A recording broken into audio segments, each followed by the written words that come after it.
Indiana heads to Penn State this weekend as 2 touchdown favorites, but yet people still have the audacity to say the Hoosiers are on upset alert.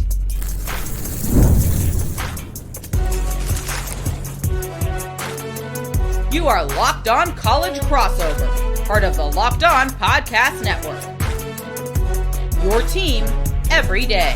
Welcome in. It is a Locked On crossover of Hoosiers and Nittany Lions. I'm Jacob Goins, host of Locked On Hoosiers. He is Zach Seyko, host of Locked On Nittany Lions, and we appreciate you being here, making our two shows your first listen or your first watch every single day. Today's episode on this Locked On crossover is brought to you by FanDuel. Right now, new customers can bet just $5, and if your bet wins, you'll get $300 in bonus bets to use across the app. Download the FanDuel app today. Well, we'll talk about what a win could mean for Penn State if they do pull off this crazy upset, or if Indiana just keeps on rolling, plus matchups and keys and things like that. But this game was supposed to be a top 5 matchup, Zach Seyko, and now Indiana's cruising as one of the best teams in the country, and Penn State's still looking for their first win in quite some time.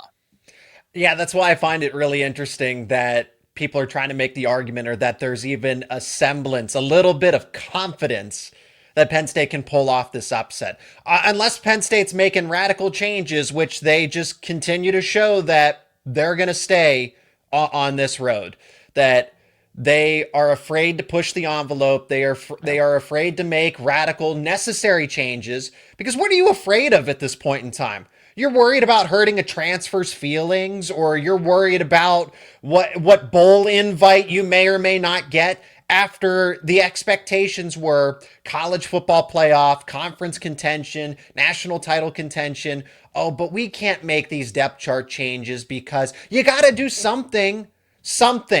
And so since unless and I always try to do the mental gymnastics that, oh, this is coach speak, or they're trying to keep things close to the vest because they don't want to reveal anything for the opponent. Sure. That's just not the case. I get the sense that Penn State, if everything's status quo, which I fully expect, then Indiana should win, no problem. Do I think it would be a 4 or 5 touchdown deficit? Gosh, I would hope not. But I think 2 touchdowns is fair when it is a home game at Beaver Stadium, and Penn State still does have a healthy, talented players, but at one demoralizing loss after another, I just don't know how much energy Penn State has left to give in this game. Well, that's kind of what we've talked about from the Indiana side of things. It's like, look, obviously the head coach gets fired, but it is at Beaver Stadium. It's in Happy Valley, and Penn State's still a talented team. Like, the guys haven't just abandoned the team, and they don't have 30 transfers out and things like that. I mean, the team is still intact. It just clearly wasn't working in the system they were operating in. And so I ask you this, Zach, if the Ohio State game had gone the way it did for the first 2 quarters, for 4 quarters, right? If that game had been close down the stretch, would that give Penn State more confidence, or maybe you and the fan base more confidence in this game? Because clearly Indiana's rolling and Penn State is not. Well, yeah, let's be honest. It would have given them tons of life, I think. If you can go after Ohio State has now rattled off 10 wins in a row against Penn State. 10 wins in a row. So the win. That's what it is now, 10? Yeah. Woo. Yeah. So fortunately for Penn State, they don't have to play Ohio State again until 2028. But your question, your point being that, Penn State would have found some life or started to build some momentum. It looked that way after the first half. I mean, it was 17-14. Penn State gets a turnover. All things are at least pointing, hey, Nittany Lions could be, putting an upset together. And then they literally, it was a tale of 2 halves. They fell right back into the same thing that they've been doing, questionable play calls. Ohio State made all the necessary halftime adjustments. Yeah. Penn State, it seemed like they either made none or they made ones that were just detrimental. They abandoned everything that was working. And that's my issue, that the changes that you do make and the ones where you're finding success, you say, well, we can't do that because the game script wasn't even out of reach. I'm referring to the fact that Penn State was running jumbo sets with 7 offensive linemen, and Ohio State just had no answer. I mean, sure, again, eventually they were going to challenge it, but Penn State didn't even go back to it because they were down by 10, and they felt like they needed to get into a race with Ohio State. There was plenty of game left. You were down by 10. All you needed was another 15 play. Easier said than done, okay? But my point being is that Am I expecting them to do things like that against Indiana? Rotate players in just to see what they can give you? Because you don't know until you actually do it on game day. Okay, well, the players aren't showing up us enough on it. This is what's really frustrating, is the argument is being made that, well, these guys aren't showing us enough on Tuesday's practice, so therefore their playing time's limited on Saturday. You don't know what they can do until they get in the game, for crying out loud. Yeah. I get it. Practice is practice, and that's what you see all the time. But you have to try something. You have to try something different. So I'm saying, if you are not truly going to say, we're all in, we're going crazy, Indiana's not going to know what hit them, then Penn State has no chance in this game. Even being at home, which is so crazy. And again, what this game was supposed to be, right, was a top 5 matchup, top 10 minimum, but top 5 possibility at Penn State. This could be another chance for both of these teams to build their playoff resume heading down the home stretch. And look, that's funny. Right. I mean, hey, we're happy to be here, right? But we all know what the situation is. Again, Penn State is really looking for anything. Indiana's looking to avoid the upset as 2 touchdown favorites. And you talk about Penn State going away from what makes them successful and the little bit that they did have against Ohio State. And Indiana knows exactly what they want to do, and they do it every single time. Even in a game against Maryland, they ran the football, and ran it some more. Fernando Mendoza didn't hardly do anything, threw another interception, but he just turned around and handed the football off and did what they had to do. That's the difference, I think, right now, is Indiana has its identity on both sides of the football, and they are going to stick to it because it works. And whether it's throwing the ball, running the ball, or on defense is getting after the quarterback or dropping back in coverage, Indiana knows exactly what they want to do. I do think there is this sort of concern, though, because you just don't know, because of the reasons you laid out, Zach. What is Penn State going to do? How are they going to look? What personnel are they going to use? What game plan do they use? What play calling scheme do they come up with?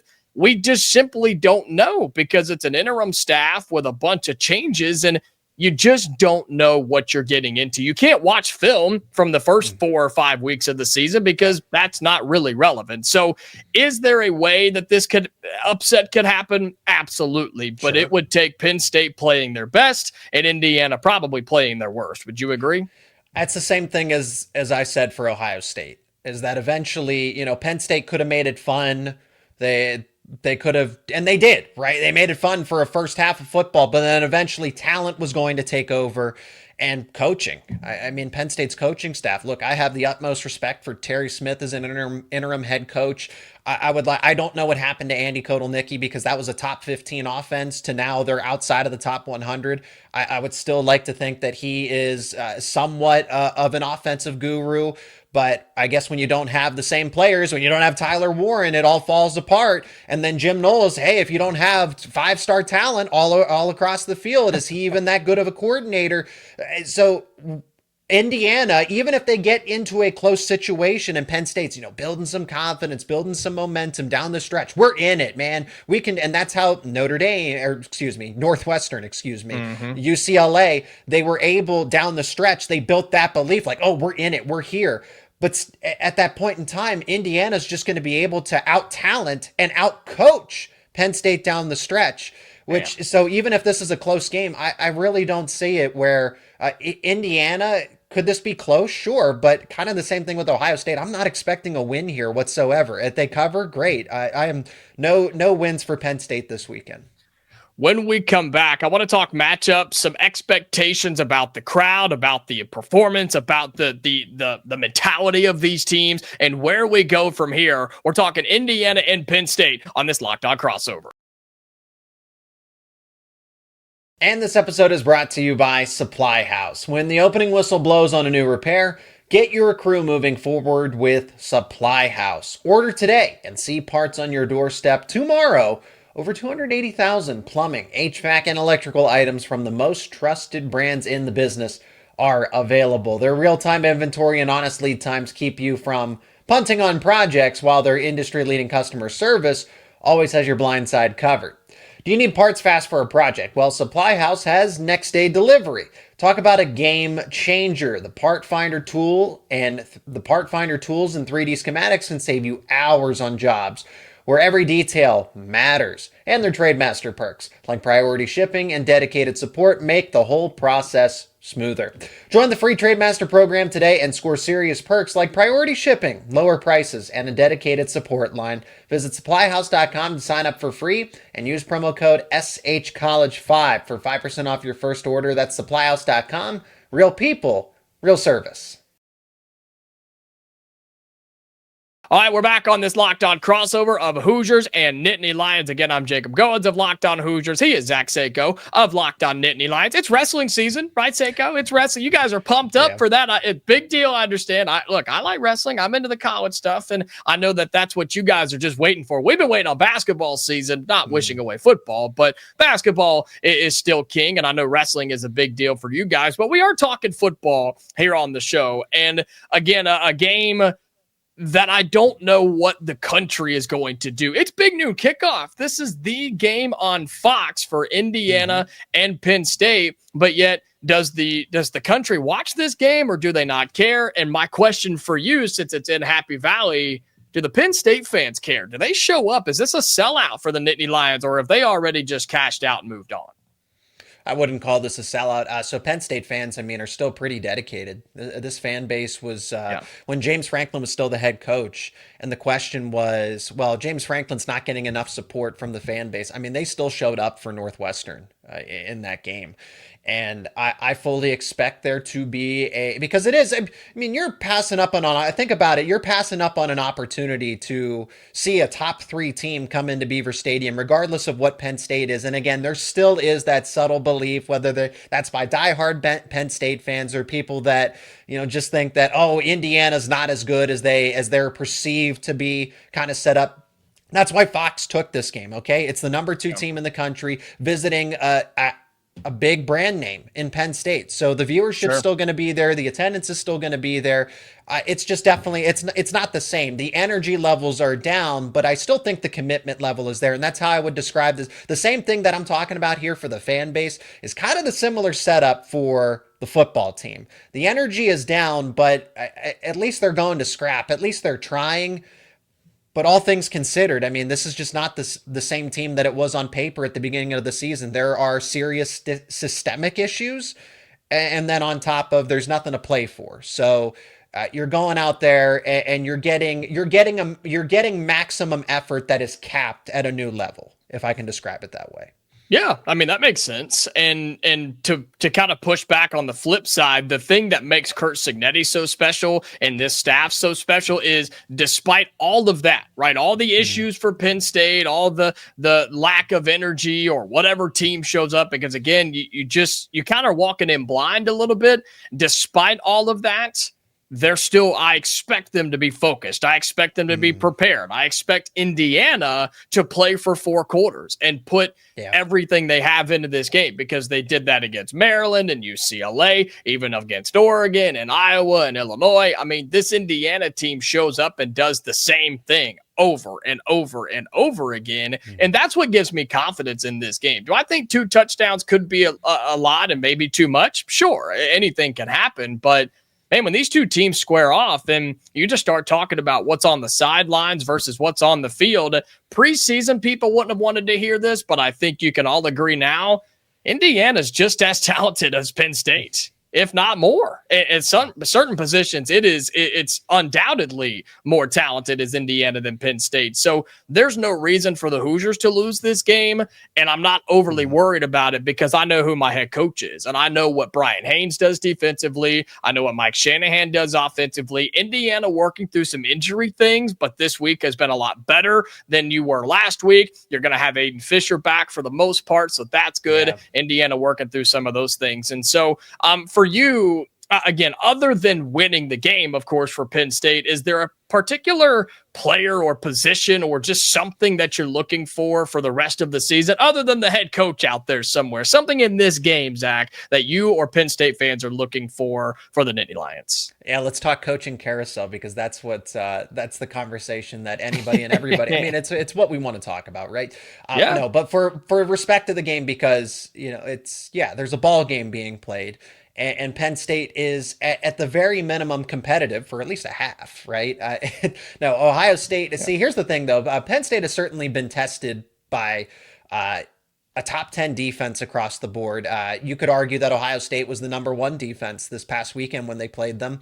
And they played a top 10 defense the week before against Iowa. And then Indiana, same thing. Another one of the top defenses in the nation, and truly a baptism by fire for second-year quarterback Ethan Grunkemeyer. I mean, all three of his starts have been against top 10 Iowa defense, number one, conservatively top 3 Ohio State defense, top 10 defense in Indiana, conservatively speaking, top 15.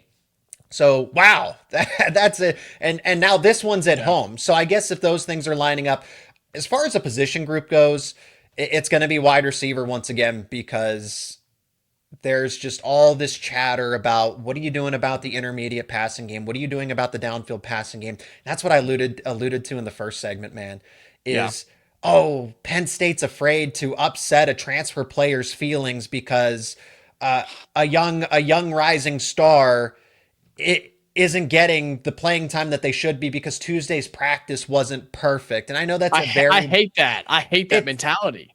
It's a blunt way of putting it, but that's honestly what's going on here is that, they still don't comprehend this very well.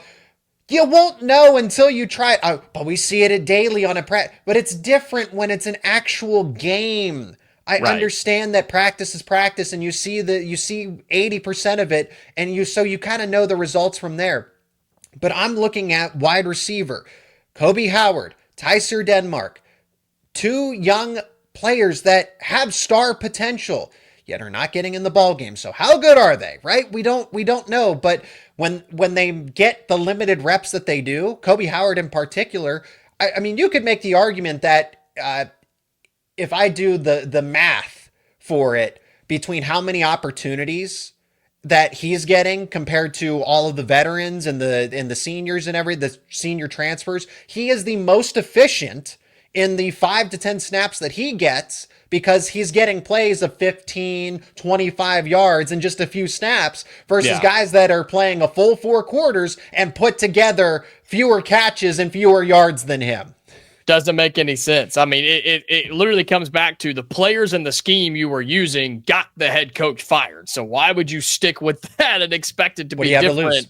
I'm with you. I'm with you on that. Flip it upside down. Flip the table over. Yeah, and again, that's what does concern me with this game for Indiana is what if Penn State decides to do that? What if halfway through they just say, you know what? Screw it. And let's just do whatever. Let's do something completely different. Put in a new quarterback, a new system, whatever the case may be. So that is concerning from the Indiana perspective. But I do want to talk about what a win will do for these teams. If Indiana wins like they should, if Penn State pulls off the upset, and of course the coaching carousel as well. Maybe Zach will give us a little update or two on what the people are saying about the next head coach of the Nittany Lions. We'll talk about all that in our final segment here on this Locked On Crossover. And this episode is brought to you by FanDuel. The NBA is back, and there's no better place to get in on the action than with FanDuel. Even if you miss the start of the game or you want to ride the hot hand, FanDuel has live bets on everything from who will score next to fourth quarter comebacks. Plus, you can even combine your live bets into a same-game parlay for a shot at an even bigger payout. Keeps every game exciting, especially when your team's making that late push. And right now, FanDuel is giving new customers $300 in bonus bets when your first $5 bet wins. That's right, $300 in bonus bets to use all across FanDuel. Whether that's NBA basketball, pro football, college football, lines are available for Penn State versus Indiana. The Hoosiers are 14.5-point favorites on the spread, minus 700 on the money line, plus 500. If you're thinking Penn State for the upset, the total is set at 48.5. If you like those lines, you can bet them over at FanDuel.com and the FanDuel app. And remember, FanDuel is giving new customers $300 in bonus bets when your first $5 bet wins. So head to FanDuel.com to sign up and play your game with FanDuel, the official sports betting partner of the NBA. Final segment on this Locked On crossover of Hoosiers and Nittany Lions. It's the Indiana Hoosiers and the Penn State Nittany Lions. Big noon kickoff tomorrow, where Indiana favored by 2 touchdowns. We'll see what that spread looks like by the time the game kicks off. But in a world, the crazy world, Zach, where Penn State pulls off the win, they pull off the upset and they shock the nation. what does that do for Penn State? What would a win like this over a top 3 team, no matter what poll you look at, what would this win do for Penn State realistically? It gets them closer to a bowl game, I suppose. Oh no! It gives Terry Smith a little more credibility because his name is kind of on the outside looking in when it comes to these head coaching. Like at first it was, Terry Smith is an interesting candidate because what can he do? Can he salvage this Penn State season? And then slowly but surely, his name's kind of just being diminished when it comes to with respect to the head coaching search. I like Terry Smith a ton. Hope he's on the next coaching staff, but that's obviously to be determined. What a win against Indiana does here is it vindicates Penn State for firing James Franklin. And I said this about Ohio State too, is it really proves that it was a James Franklin issue. And as of right now, it's looking, it's kind of debatable is that, Penn State should have been grateful for 10-2, but James Franklin could never break through the glass ceiling of winning a big game. And if Terry Smith, when all the cards are all stacked against him, gets a win against a top 3 team. Again, James Franklin had all the leverage in the world and still couldn't beat a top team since 2017. I'm talking truly, if you identify every single big game that Penn State was in. Oh, I know. 0-16 since 2017 under James Franklin. So that's what it does is it vindicates Penn State's decision to say, you know what, enough's enough. We're better than this as a program. James Franklin had to go. That's what a win against Indiana does. It doesn't do anything for the short term. Like, oh, great, now you're 4-5. You just got your first conference win. You're more likely to get into a bowl game now. And Indiana, it does a lot more. It does a lot more against Indiana than it does for Penn State because it's like, who cares? As far as from Penn State's perspective, it's a great moral victory for the seniors that gave as much as they could. The fight was still there. Backup quarterback, like, yeah, that's a huge moral victory in addition to an actual victory. But Indiana, I mean, has the easiest setup to waltz right into the Big Ten championship game. And you lose this one potentially to Penn State. That it's worse for Indiana than it is better for Penn State. Yeah, and you set it up there nicely because earlier this week, our friends at FanDuel put out odds for the Big Ten championship game with Indiana and Ohio State, where the spread was 3.5, and we still have 3 or 4 games to go in the Big Ten schedule. So you're right. I mean, for Indiana, unfortunately, the rest of your games, basically since Oregon, have been just like this. If you win, cool. Nobody cares. Nobody's going to give you credit for this game. Not anymore, which is why I'm still upset that this isn't the potential top 5 matchup that it could have been. But Michigan State, nobody cared. UCLA, nobody cared. Maryland on the road, nobody cared. It's going to be the same for this game against Penn State, the same against Wisconsin, and the same against Purdue. You get no credit for winning, but you will get railed if you lose. You will get drug if you lose. Everybody will point the finger and laugh if you lose. And I think that's the motivation for Indiana in this game. I think Curt Cignetti is way too proud and prideful for that to happen, and he doesn't want to be the team that loses to this Penn State team. And that's just a fact. And I don't think Indiana will. I think they go in and take care of business, and we move on to the rest of the season, the Big Ten championship game, and the college football playoff. But before we get out of here, Zach, are you able to give at least the college football fans who aren't tuning into Locked On Nittany Lions every day, which they should be, by the way, on YouTube and wherever you get your podcast, but what's the latest? What can you tell us about the coaching search that Penn State is in? And there's a lot of big P4 jobs open out there. And I would argue now, so I had this incorrect when we go on our Big Ten crossovers where we look at the conference as a whole, saying, hey, Penn State's got to get going. They got to get moving.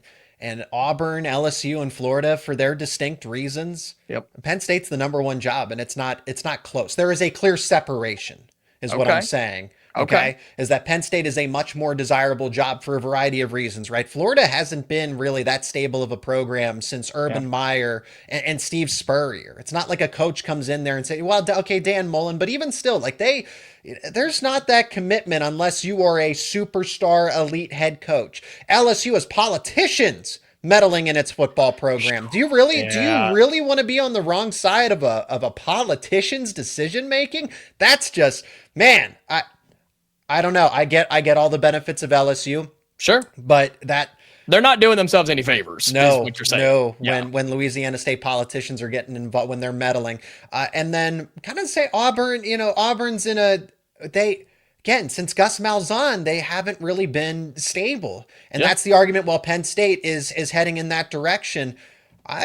Penn State told Urban Meyer no, as far as the public reports go. That's still a rumor. I'm hearing mixed information. I'll be honest. I've heard that yes, that did happen, and then no, actually Penn State or Urban wasn't exactly that interested. So, but it's still the fact that Penn State feels like it's in a position to not be desperate, to not roll out the red carpet for someone like an Urban Meyer, kind of shows them how they feel about this coaching search. So the latest is they're going to get a desired candidate one way or another. They're not going to get the last of, all right, we got to scratch this guy off, scratch this name. No, they're going to get one of their top preferred candidates at the end of the day. It's just a matter of who. And there are so many potential fits. Jeff Brom at Louisville, Brent Key at Georgia Tech. I'm going to continue to say Mike Elko at Texas A&M. You've been on that since the beginning. Yep. Exactly. So, and if you want to throw some other names in there, Brian Hartline, Bob Chesney, I think all of these candidates would succeed at Penn State for a variety of different reasons, but Penn State is going to get their preferred candidate. I think one of those names ends up being the head coach at Penn State. Indiana's got their preferred candidate. Kurt Cignetti's not going anywhere, especially Happy Valley, baby. They took care of business. Yep. He gets to visit and say hi. Thanks for the call. And I mentioned that earlier. I know we got to go. I mentioned that earlier in the week because it honestly didn't even hit me until like Tuesday. I was like, wait a minute. How ironic is this game? The fact that Indiana and Penn State are now playing after all the drama of just a couple of weeks ago. Funny how things work out, but Kurt Cignetti's not going anywhere. He's staying in Bloomington and focusing on a game on Saturday, and Penn State may or may not be worried about it at all. Let me add one thing here. Yeah. Notice how Indiana worked to get that extension done ASAP. The second Penn State opened up. All I'm saying, hey, where is Mike Elko's extension to Texas A&M when it's long overdue? Where's Kalen DeBoer's extension at Alabama? That's all I'm saying. Kurt Cignetti in Indiana got it taken care of. Mike Elko, Kalen DeBoer, where are their extensions if they're so happy at their respective programs right now?